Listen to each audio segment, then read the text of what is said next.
Hello there, this is Brother Billy Tan. Thank you very much for inviting me to De La Salle University Senior High School academic project. I am very happy to make this video presentation. The topic today is Buddhism, Doctrine and Cultivation. So let us begin with a quick note. You can download the presentation slides from this link, so make sure that you have a copy of it to follow this video presentation. Some very important note to mention in this presentation, and that is that this is specifically on a very narrow topic. Actually, there's a whole lot of other things to talk about in Buddhism, so we're just only touching on doctrine and cultivation. A few background information about Buddhism, essential facts of Buddhism. First, it is founded by a person by the name of Gautama Buddha. This is the name given to him at the time when he started teaching all these teachings that is today called Buddhism. He became enlightened under the Bodhi tree and became known as the Buddha. In his countless previous lives, this is very important in Buddhism, we believe in rebirth. Life after life, a person is reborn. So the Buddha, before he became enlightened, he would have lived many countless previous lives. So in his countless previous lives, he had started cultivating and trying to seek the truth of suffering. So he started cultivating, and in this case, in the Buddhist context, cultivation means purification of the mind. We purify our mind to become perfected in our mind. So this is really what Buddhism is about. And for countless lifetimes, he had been cultivating until his last life, born as Prince Siddhartha. Now, his family name is Gautama or Gautama, depends on how you spell it. So let's just call it Gautama. So when he became the Buddha, he was referred to as Gautama Buddha, because before him there had been many Buddhas, and they all had different names. So he would be called the Gautama Buddha, and he would have founded or we would have called that he founded that religion. He was teaching, and today we call that Buddhism. What we call as Buddhism is actually the teaching of Gautama Buddha, not any other Buddha. Gautama Buddha. So the previous Buddha's teachings were never recorded down, and only Gautama Buddha's teaching was recorded down, and that eventually in modern times became known as Buddhism. So Buddhism does not refer to any other teacher or any other Buddha. Another important point about the name,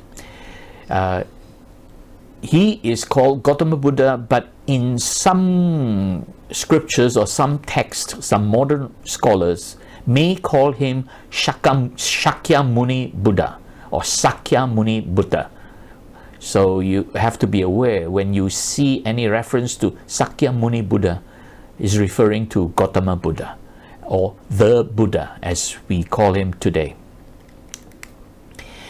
And he lived until the age of 80. He became enlightened at 35 and started teaching soon after he became enlightened, and then for 45 years he had traveled across throughout India, especially the northern part of India mainly, and did 45 years of teaching.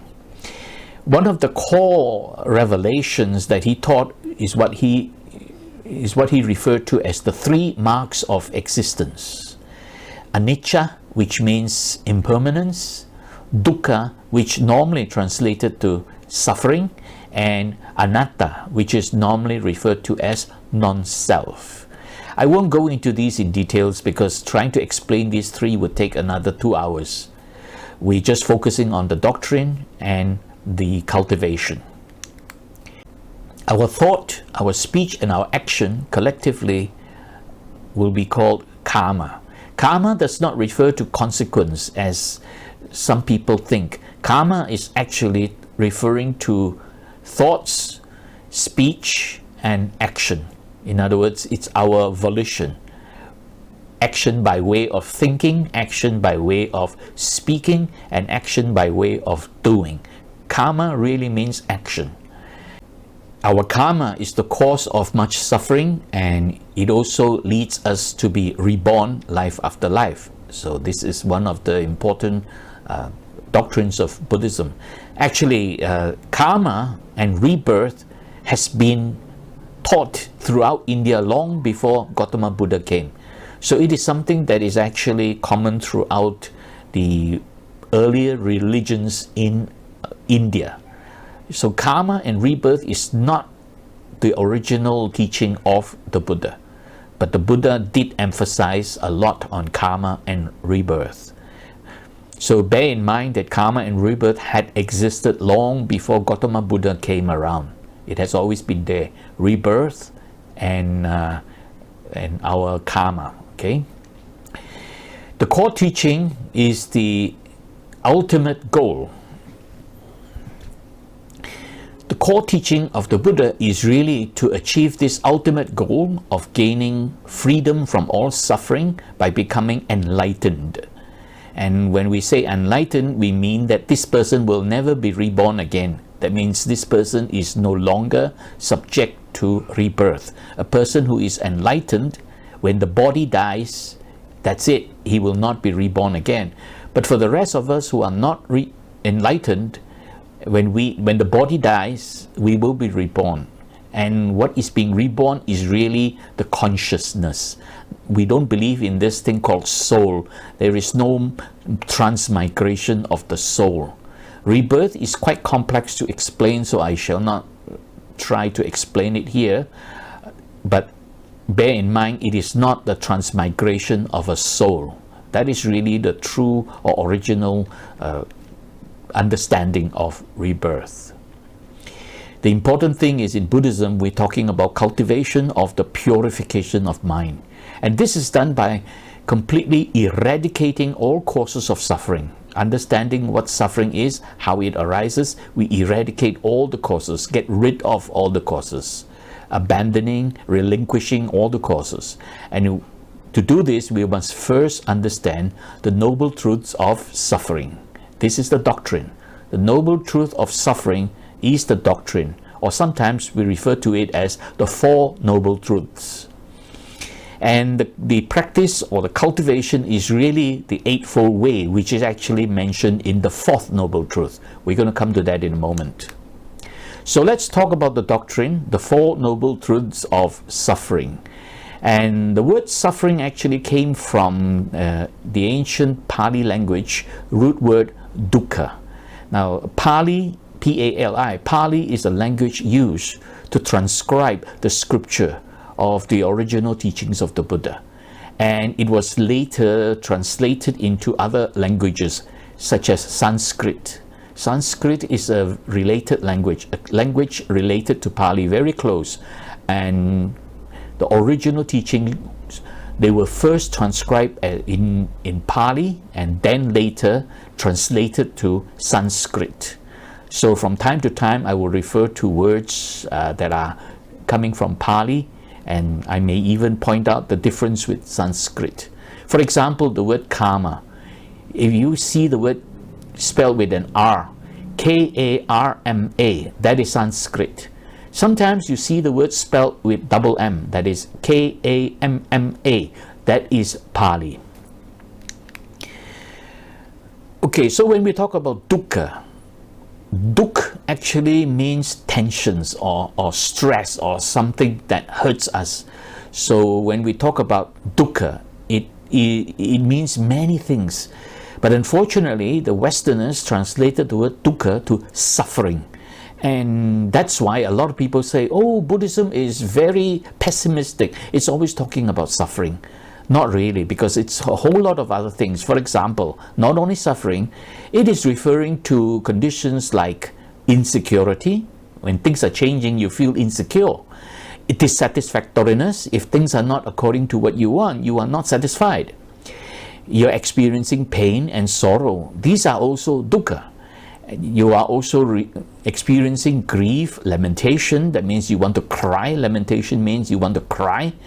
Anxiety and worry, these are dukkha. And fear, frustration, these are also dukkha. So dukkha means many different things.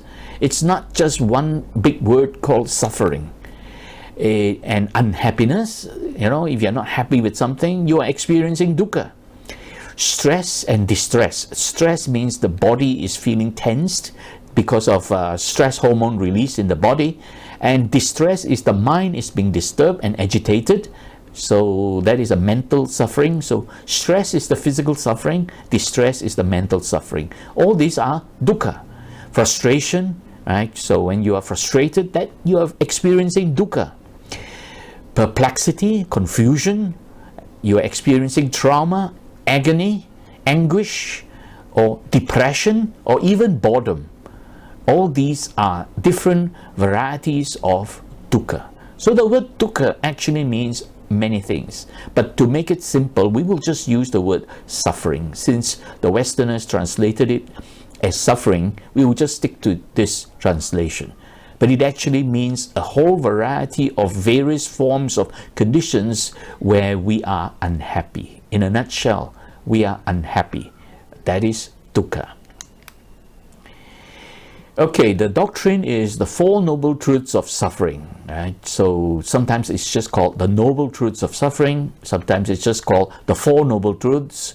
But the full term is the Four Noble Truths of Suffering. This is the doctrine laid down by the Buddha, what he has taught, and the most important teaching of the Buddha.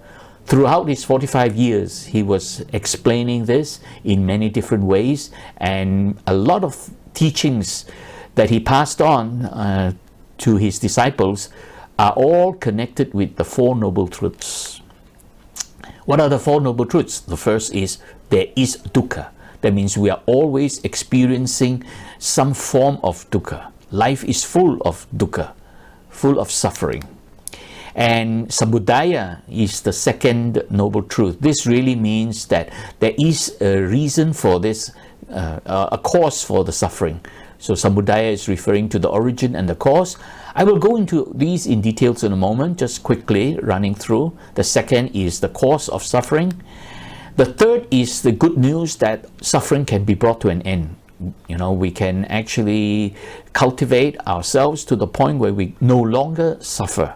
So there is an end to suffering through the cultivation.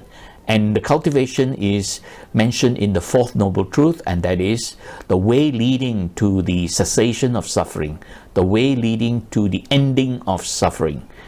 This is really the Eightfold Way. So let's look at the Four Noble Truths one by one. The first noble truth, the Buddha stated that there is suffering, or there is dukkha. And I'm actually showing you the original scriptural text. So some of these may seem a little bit difficult to understand if you just read it. I will explain it in a moment.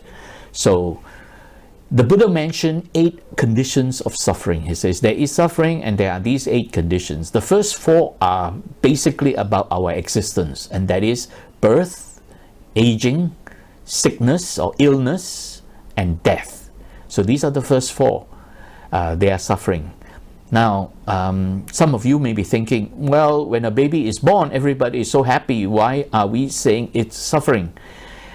Well, when the baby is born, everybody else is happy, right? But what about the baby?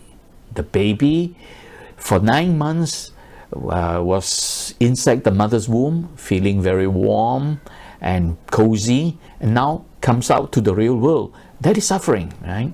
Then, of course, aging is suffering. We can no longer do some of the things that we were able to do in our younger days. Sickness is suffering, of course, it's pain and suffering, and of course death, especially the period leading to the ultimate final death. People are always suffering towards the end of their life, especially people who die from sickness. And then the Buddha mentioned separation from what is pleasing is suffering. That means we have had something that made us happy, now we have lost it. That is suffering. That is what number 5 here means. Separation from what is pleasing is suffering simply means we lost what used to bring us happiness. And there are basically different things. For example, it can be property, an object that you own. You lose it, it is suffering. What is one object you own right now, which if you lose it, it is suffering? You're holding it, your cell phone, your mobile phone. Will you be happy if you suddenly lose your mobile phone? Right? So that's one thing, property, an object. Another thing you can lose and bring you suffering is maybe relationship. Right? You have a good friend, you were good friends. For some reason, you ended up in an argument and now your friendship turned sour and you're no longer good friends. So relationship breakdown. Or married couple and their marriage failed and then they have to divorce, but in Philippines you have to annul. So basically that is relationship. It could be also a situation. For example, you have a job, you're earning a certain income, and now due to the coronavirus pandemic you lost the job and you got no more income. So that is again separation from what is pleasing. Finally, it could also be a person. You have a dearly beloved maybe Lola or somebody, and the person passed away. Then when your dearly beloved relative passes away, that is suffering. So you lose a person. So this is really referring to many different things, not only just objects. It also refers to situations, referring to relationships, referring to people who are close to you, right? So in the same way, the opposite of that, when you're stuck with something which is unpleasant, and this is what number 6 means. Union with what is displeasing is suffering. That means you're stuck with something that is unpleasant. And it could be maybe your neighbor. You can't get rid of your neighbor. Your neighbor makes a lot of noise and you don't like it. Or it could also be some other situations where you can't get rid of the situation. And we were all in that situation, the coronavirus pandemic. We're stuck with it. So you could say coronavirus pandemic basically is connected with this point. Union with what is displeasing is suffering, right? Some of you might be happy because during this pandemic you don't have to go to school, so you might be very happy. You can enjoy every day. All right. So this is really referring to things that we don't like that brings us happiness. We're stuck with it. And number 7 is not to get what one wants. That means we have wishes, desires, ambitions, and we don't get it. We fail to get it. We wish to get high score. Let's say you studied very hard for your exam. You sat for the exam and you thought that you did very well. You were expecting to get at least 90 or 95, and you were hopeful that you might even get 97, 98, or even 100. And then finally, when the result came back, it says 85. Now, are you happy? Of course not. You studied hard for it. You thought you did well. You sat for the exam. You were wishing to get 90, 95, and then you only ended up with 80 or 85. So that is suffering, okay? And finally, the last one. This is a bit complicated in the original scriptural text. So if I were to read this to you, you would not be able to understand. It says, in brief, the 5 aggregates subject to clinging is suffering. So I'm not going to use this text to explain to you, but bear in mind it is referring to this thing called the 5 aggregates. I won't explain this further, but 5 aggregate basically refers to the process in our mind whereby we're able to experience seeing, hearing, smelling, tasting, and touching. So I'm going to give you another set of wordings for it. So instead of referring to the original scriptural text, I'm just going to show you my explanation, simplified version. What this really means, number 8, what it really means is that we are clinging to or grasping on, that means hanging on, grasping on, or attaching to, or attachment to, or personalizing, right? Holding on to it, of all sensory perceptions. That means things we see, hear, smell, taste, or touch. If we do that, it is suffering. That means if we see something that is beautiful and say, oh, this is very beautiful, I want it. And then because you see it is so beautiful and you want it, but you can't get it, you can't hold on to it, you can't have it forever, that is suffering. So by saying, oh, I want it, it's so beautiful, I love it, that is grasping, that is clinging. So the Buddha was referring to that everything we see, hear, smell, taste and touch, if we were to personalize it and say, I like it, I want it, it leads to suffering. Notice there is one more item there, recollect. So it's not just only the 5 senses, there are actually 6. Now this is another important point. In Buddhism, we refer to 6 senses. The 5 are physical senses, the eyes, the nose, the ear, the tongue and the body. What we can see, hear, smell, taste and touch. The 6th sense is referring to the mind, the thinking. Now, but this here is not talking about ESP, extrasensory perception. It's not, Buddha was not referring to that. It's not some supernatural mind power, it's not that. Purely referring to the thinking, and that's it. Thinking is really recollecting, either from memory, imagination, or expectation. Right? So that's why I use the word recollect. You could say the mind, in a nutshell, the mind. Okay. So all these have to be understood. So the Buddha pointed out the first noble truth must be understood. So for a good Buddhist, he has to understand that. The second noble truth, the reasons or the causes of suffering, the origin of suffering. So basically the Buddha used the Pali word tanha, and which is commonly translated as craving. I have to use the Pali word here so that it is more clear. Tanha is commonly translated as craving, but actually there is a more accurate translation, and that more accurate translation is called emotional reaction. But I guess you could just, for simplification, use the word craving, because that is used by all other scholars in a common way. But if you look at Buddhism from a psychological perspective, then the Buddha here was referring to our emotional reactions. So it is tanha, or craving, which leads to our suffering, and because of that it leads to continuous rebirth. We are reborn over and over again, and each time we are reborn, we are experiencing the suffering all over again. So more suffering, life after life. If you go back to the first noble truth, you will see birth, aging, sickness and death. This is suffering. So if you're reborn and you come back over and over again experiencing birth, aging, sickness and death, you will be experiencing suffering over and over again. So this is really what the second noble truth was referring to. This craving leading to rebirth, this brings us a lot of suffering.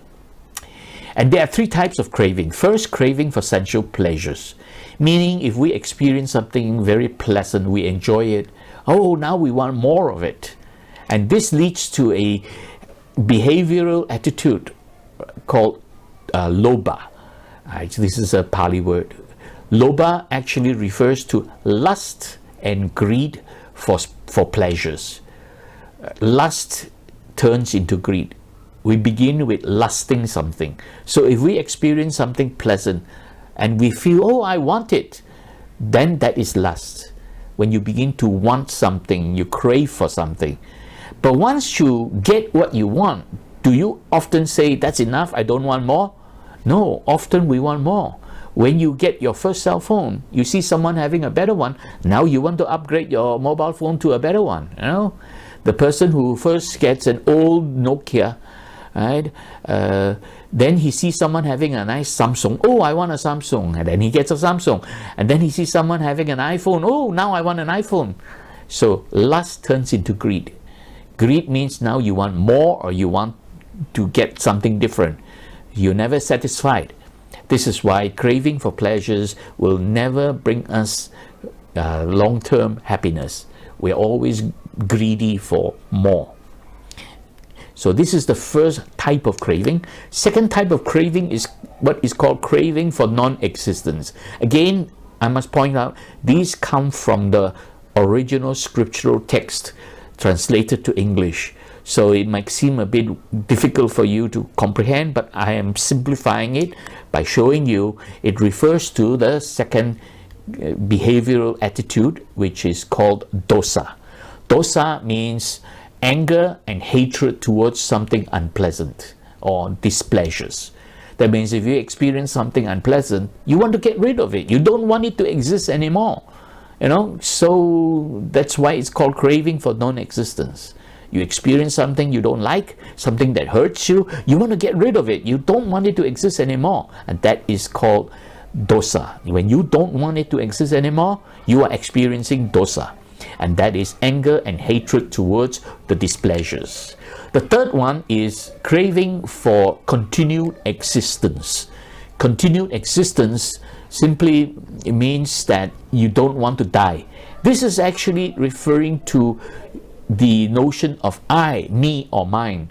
When you think that, oh, this body is me, then you want this body to go on living. You don't want to die. How many of you want to die tomorrow? How about next week, next month, or next year? No, you want to live on for as long as you can. So this is craving for continued existence. And this is really called moha. Moha is referring to the delusion of a self-centered existence. The I, me, or mine, the feeling of I, me, or mine is very strong. So you want that to exist, continue to exist. So that is moha. And basically, the Buddha pointed out, these three things, these three types of craving are to be abandoned. So the three cravings are craving for something that is pleasant, craving to get rid of something that is unpleasant, and craving for the self, right? Self-centeredness. That's what makes us selfish. And the Buddha said all these three we have to give up, abandon them, right? So this is the second noble truth. And these three things are called the three poisons, right? So the three poisons are lust and greed for something that is pleasant, anger and hatred for something that is unpleasant, and the delusion of self-centered existence, delusion of self. So these are the three poisons. Sometimes they are called the three unwholesome roots, or it is also known as the three evil roots. So beware, you may read text that says the three evil roots, or the three unwholesome roots, or the three poisons. They are referring to this. Okay? And elaborating on this third noble truth, because this is the very important part of it. Suffering can be ended, right? And in the third noble truth, suffering can be brought to an end. This is probably the most difficult to understand, but let's plow on. It is this remainderless fading away of tanha, craving, right? That means getting rid of tanha will end all suffering. That's really what it is. If we're able to abandon, get rid of, eradicate this craving in us, we will not experience suffering anymore. So, giving up, relinquishing craving, right? That means let it go. And as I pointed out to you, the word tanha, a more accurate psychological translation is emotional reaction. So if we were to rephrase this, giving up and relinquishing emotional reaction will lead us to be free from suffering. That's really what it means. But of course, the word is tanha, and it is commonly translated into the English term craving. And of course, when we become free from it, freedom from tanha, and finally, we are no longer dependent on tanha for our happiness. So, no longer dependent on craving for happiness. Now, if we were to apply back this emotional reaction, then we say we are no longer dependent or no longer reliant on emotional reaction for happiness. That means we are not seeking happiness by gratifying our emotions. That's what it is. We seek happiness with peace and stillness of mind. And that will bring you to the ultimate state of mind where you are very peaceful. Even in your Christianity, you have this. Be still and know that you are God. And that's what it is. So this stillness has nothing to do with emotions. You're freeing yourself from all emotions. So this is it, no longer dependent on emotional reactions or for our happiness. And this third noble truth is to be realized. That means we have to cultivate and make it happen, to be realized. Which means ultimately to become enlightened. This is what third noble truth is referring to, that we ultimately to become enlightened. This will free us from suffering, and that is to become an arahant. When you become enlightened, you are called an arahant. I will explain this in a moment a little bit more. So enlightenment, and this really fits into this category called soteriology or salvation, right? This falls into that category of salvation. You also have salvation in your religion, but in Buddhism, salvation means to attain, to reach this state of becoming enlightened. And so, enlightenment is the Western term for awakening in the Buddhist context, because in Buddhism we actually call it awakening, but the Westerners translated this word to enlightenment. And this is derived from the root word bodh, right, which means to wake up. That's why the Buddha is called the Buddha. It really means the Buddha came from this root word, a person who has become awoken, or one who has become awoken, one who is awoken. That is the Buddha, right? So the person who becomes enlightened. And in Buddhism, one who has successfully and completely eradicated the three poisons or the three evil roots permanently by practicing the Eightfold Way to fruition is enlightenment. So the person becomes enlightened by practicing the Eightfold Way until we reach the ultimate result. Fruition means it finally bear fruit, right? So this is really what this is, the essence of the ultimate goal in Buddhism. An enlightened person is called an arahant. Now here I differentiate between Sanskrit and Pali, because when you see these terms you will think it's something different, but it's the same. Arhat and arahant, they mean the same, just that one is Pali, the other is Sanskrit. But I prefer normally to use the Pali version, because I come from a culture where we use a lot of references of the original scripture based on Pali. Okay. Basically, a arahant, an enlightened person, is a supernormal human being who has permanently abandoned all the causes of suffering and will no longer experience suffering, because this person will never be reborn again. But that person may still be alive. But then the body dies, this person will not be reborn again. So such a person is said to have attained nirvana. And that nirvana is Sanskrit, or nibbana, which is Pali. That's why you often see me using Pali text. So this is really a supernormal state of consciousness. Very important. Nibbana or nirvana is not a destination. It is not a place in heaven. It is not heaven. It is not a place. It is a supernormal consciousness. So a person who is alive and becoming enlightened, his mind, his consciousness would have attained that supernormal state beyond normal human beings.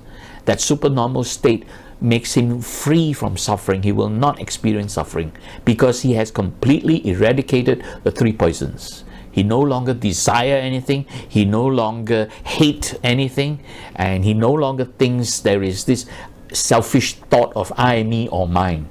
So this is important. Okay, nirvana or nibbana. So Sanskrit or Pali refer to the state of attainment of supernormal consciousness, having extinguished or eradicated all causes of suffering. And this simply means liberation from all suffering and any future rebirth. Now comes a very interesting word, samsara. Samsara is the term used to refer to the process of continuous cycle of repeated birth. That means being born over and over again. So continuous cycle of repeated birth, mundane existence, and of aging and sickness. Because when you exist, when you live your life, you will age, you will experience sickness. These are inevitable. So mundane existence of aging and sickness until you finally die. And death is really the death of the body. So in the case of normal human being, when the body dies, the person will be reborn again. The consciousness will be reborn again. There is no soul. It is not a soul moving from one body to another. But I'm not going to explain that part of it. It's quite complicated, and it's beyond the topic today, which is Doctrine and Cultivation. So that is the third noble truth. Now the fourth noble truth is the practice, or the cultivation, the way leading to the ending of suffering. And the Buddha pointed out, he simplified it by presenting to us the Eightfold Way. So this is the simple way. He has simplified it for us. He went through the difficult way to become enlightened, and now he made it simple for all of us. I'm going to explain this in the next set of slides. There are 8 of them. I have listed them there. So he pointed out that these 8 stages are to be cultivated. And this is it. The cultivation in Buddhism is the Eightfold Way, or the practice. Practice is too simple a word. It's not just something you do, but it's something you cultivate. It's like your garden.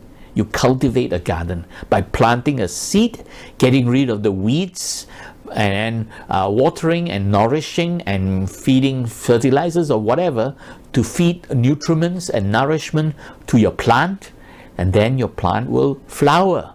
It will bear fruits. So that is cultivation. In the same way, you do that with your mind. You cultivate your mind, and cultivation is the process of developing it until it is finally developed. Then it reaches what we call fruition. So the word fruition means bearing fruits. So this is the ultimate goal, to reach that state of fruition. So the ultimate goal is to be cultivated and developed, these Eightfold Way. So the ultimate goal is that the Eightfold Way is to be cultivated and developed to fruition, to attain the highest and most supreme bliss of Nibbana, to become an Arahant. Now, the word Arahant, it's also referring to a Buddha, so to speak. But there are 2 kinds of Buddha. There is the normal Buddha, who is an Arahant, a person who has become enlightened. But the Gautama Buddha, the Buddha we're referring to, is actually, in our Pali text, it's called Sama Sambuddha, or a Sambuddha. Means it's a higher level Buddha, one who is beyond just becoming enlightened, one who has also attained some supernatural powers and is able to teach and help other people become enlightened. So that is a very special kind of Buddha, not a normal enlightened person. So bear in mind that sometimes you will hear people say that an enlightened person is a Buddha, but they are not referring to Gautama Buddha. They're referring to just an ordinary Buddha, one who has become enlightened. So the word Buddha is also synonymous with Arahant, same meaning. So the practice, or the cultivation, the Eightfold Way. Now, the Eightfold Way is sometimes also referred to as the Noble Eightfold Path, right?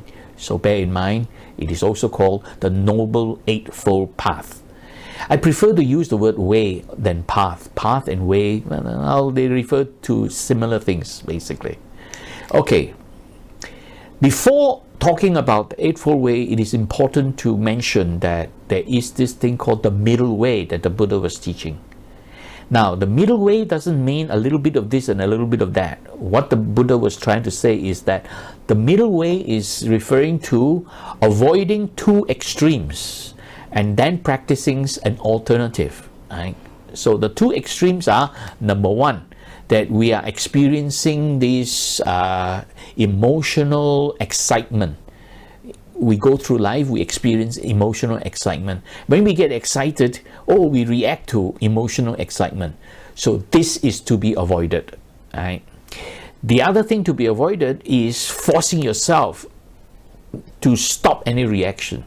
Forceful effort, refraining, suppressing of these emotional urges. This is self-tormenting and self-mortification. So these two are to be avoided, right? Indulgence in sensual pleasures and emotional excitement is to be avoided, and the other one, self-torment, self-mortification, is to be avoided, because some people think that, to be a good person, you must force yourself not to react. So when you see something pleasant, you say, I must force myself, don't react to it, I don't want it, and that is also to be avoided. The Buddha said there is a third way, right? So basically the first one, which is reacting to emotional urges, is emotional reaction to sensual pleasures, and the second one is this forceful effort to restrain your emotions. The Buddha said there is a middle way, and this is, a lot of people misunderstand. The middle way is a little bit of this and a little bit of that, balancing between one extreme and the other extreme. That is not the middle way. The middle way is a third way, and the Buddha described it as the Eightfold Way, or the Noble Eightfold Path, right? Which is what we're going to now go into with some details. It's very lengthy, right? I'm not going to go deep into it. I'll just give you a very quick overview of the Eightfold Path, or the Eightfold Way. Normally it is drawn in a circle simply because when we talk about Buddhism, we often use the symbol of a wheel, right? And there are many reasons for it. One of the reasons is that the Buddha was saying that life is like a wheel. It goes round over and over again. When you finish one cycle, that means you're born, you go through aging, you get sick, and finally you die, and then you start all over again and being reborn again. So over and over. That's why it's a wheel continuously turning.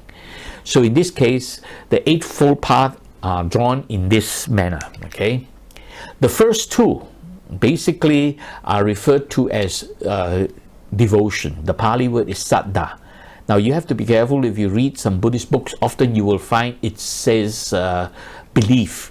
It's not belief. In Buddhism, we don't have blind belief. We don't follow a certain statement just because the Buddha said it, we believe it. No, we actually experience it. So this is really devotion, confidence and devotion.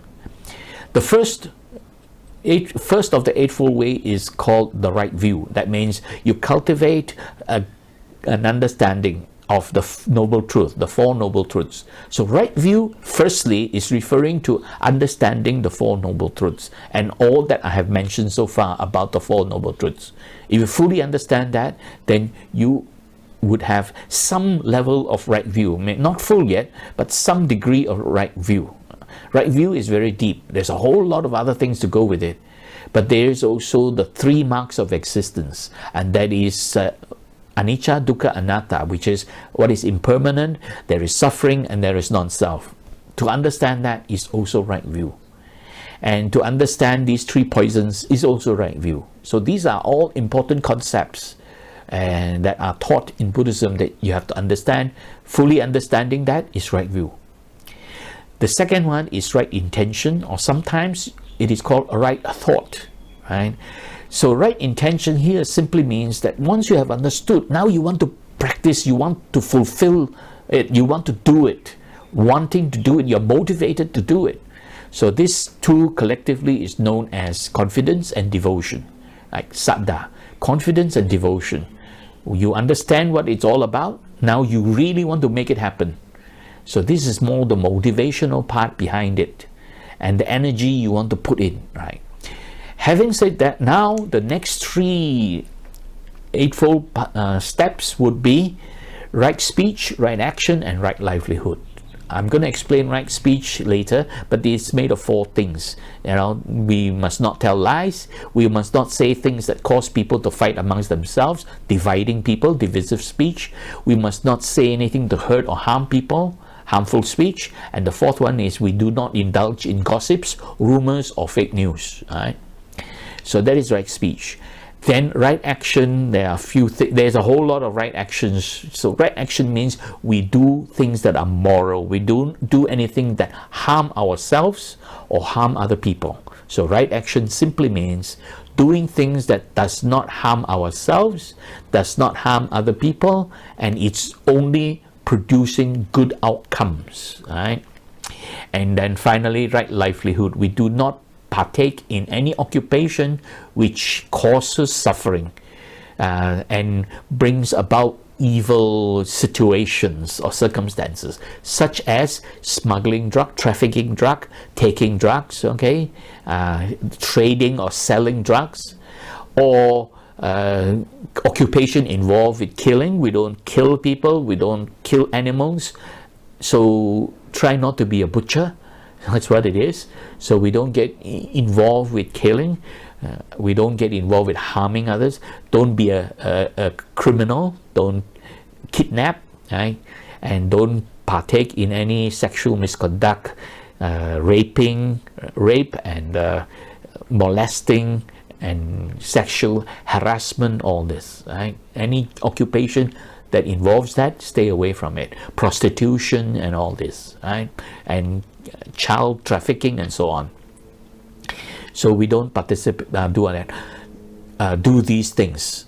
Collectively, the blue part is called sila, which means morality.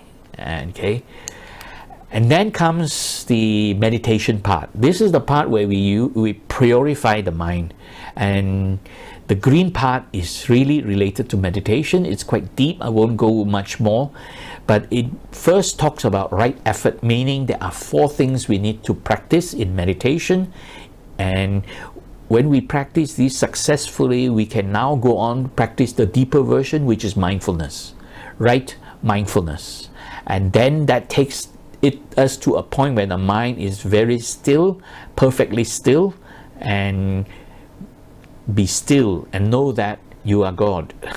So when the mind is perfectly still, you will now see reality. Your mind can begin to see very clearly, and this is what purification of the mind is about.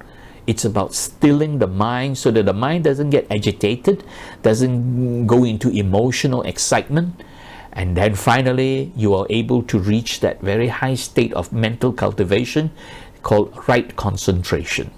Right? The word concentration is not a good translation, because this word samadhi actually means stillness of mind, perfect stillness of mind. So the green part is meditation, and that is called samadhi, perfect stillness of mind. That's why I call it tranquility of mind, serenity of mind. But the word samadhi, if you read some Buddhist books, you will sometimes find it translated as concentration. Right? So basically, this is the Eightfold Way. I don't want to spend too much time explaining it because it's very, very deep. If I go on explaining it, it'll take another few hours.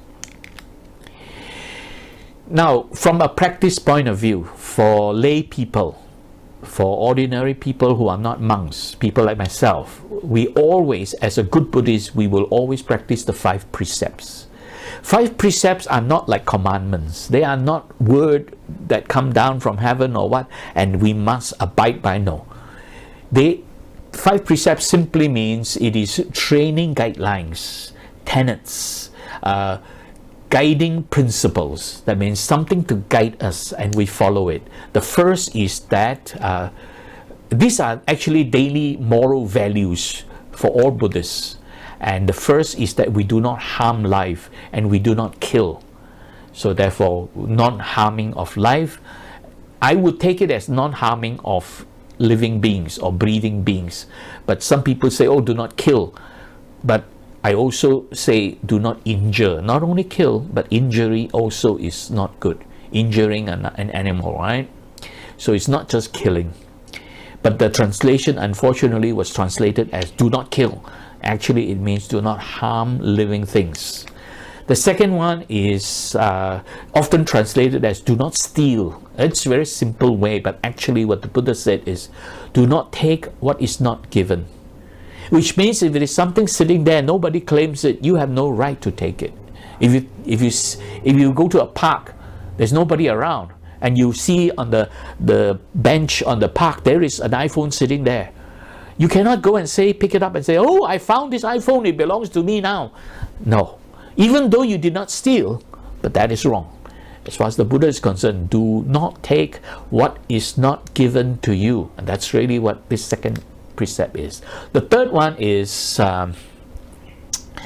misconduct of sensual pleasures, or some call it sexual pleasures. So the most severe misconduct of sensual pleasures is misconduct of sexual pleasures. So in this case, it is referring to a married couple must not have extramarital affairs, right? That means you don't go out having some girlfriends outside if you're already married. So in the same way, you do not participate in any unwholesome sexual activities, rape and sexual harassment and so on, right? Child molesting and so on. So you don't do those things. And the fourth one is unwholesome speech, and these are the four types. I'm going to come to the four in a moment. So in other words, we don't partake in these four types of unwholesome speech. So we have to guard our speech. We don't lie, we don't say nasty things and so on. And finally, the fifth one is ingesting of intoxicating substances, like taking drugs, drinking alcohol, right? And some even take it one step further, smoking cigarette, because these can be intoxicating, because when you start with smoking cigarette, before you know it, you go to smoke drugs, you know, or you start to spike the tobacco with something else, and then it causes intoxication. Basically, refrain from taking anything that is intoxicating. Right? That means it makes your mind lose its sense of moral judgment and so on. So these are the 5 precepts that we all practice as a Buddhist. Every person who calls himself a Buddhist must practice this. That's really, it's not commandment, it is guiding principle, teaching us how to be a moral person. Now, I want to touch on this. Branches of Buddhism is very important because it has different variations of doctrines and different variations of practices. There are 3 major schools of Buddhism, right? And the first one is the original one. This is based on the original teachings of the Buddha. It is found mainly in India, or what we call South Asia. India, Bangladesh, Nepal, and Sri Lanka. In ancient times, India, Bangladesh, Nepal, and also Pakistan, these are the same piece of land actually. Then there is this little island next to it called Sri Lanka. And that whole area is called South Asia. Except for Pakistan, the rest of South Asia are Buddhist primarily. So this branch of this school of Buddhism has spread to that area. Okay. And then there is Mahayana, which has spread to Vietnam and North Asia, and there is Vajrayana in Tibet. So basically that's it. Thank you for paying attention, roughly about 1 hour. So you can download the document. Thank you very much. I will be happy to answer your questions. So if you have questions, collect them. And on October the 7th, I'll be happy to go live and answer your questions.